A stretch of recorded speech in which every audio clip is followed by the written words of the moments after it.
Hello YouTube and welcome back Guardians. My name is Squid and today I have an insane Motes of Light farm for y'all that gives you the best possible amount of Motes of Light.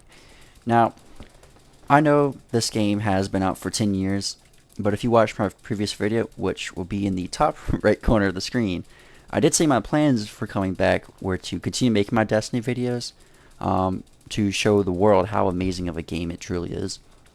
I had looked up on YouTube and there weren't any recent videos or many videos for the farm that I'm about to show you all, so that's why I feel like I had to make the video on it. But before I show you this farm, I will have to mention that the only downside about this farm is that you'll have to have an extra character slot because this farm requires you to keep creating new characters. If you want to make this farm go easier, you can use Destiny Item Manager, but it's not a requirement for the farm. I typically use Destiny Item Manager. For my runs, I do it. Transferring makes it so much easier. Which, by the way, if you have used Destiny Item Manager yet, use it. I will put that also in the description because it's so helpful. The farm revolves around a bug with the Necrochasm quest. If you transfer Husk of the Pit and Eidolon Alley to a character that doesn't have the quest, the game will automatically give you the quest, and it will also put you on the quest step where you go to the speaker to get the 25 Motes of Light to upgrade Eidolon Alley. Normally, you would have to upgrade the Husk of the Pit first, but we already have an Eidolon Alley.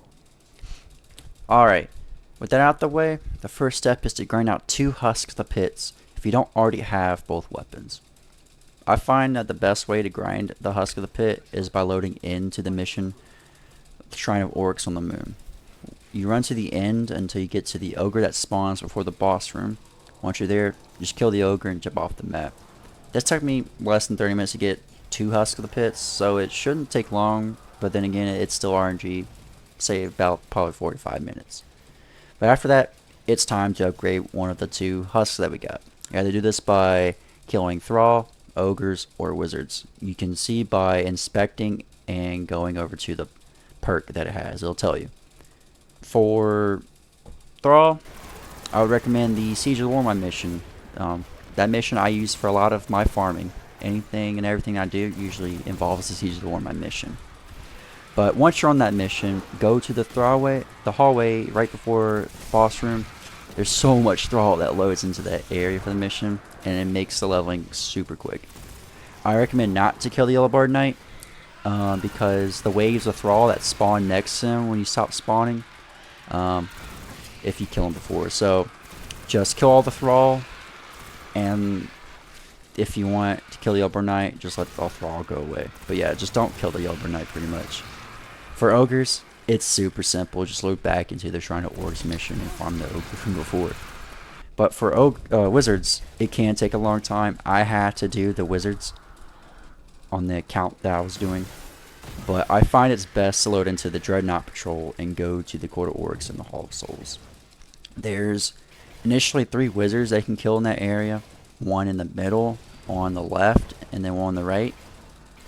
The wizards on the sides respawn in middle, so you can farm them.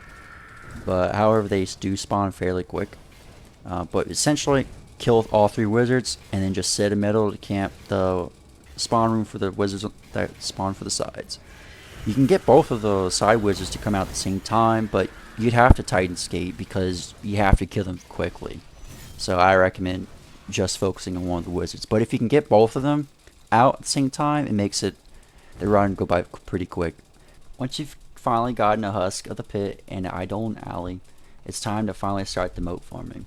If you have any current characters that haven't done the quest, you can get 25 motes from each character before you start the farm.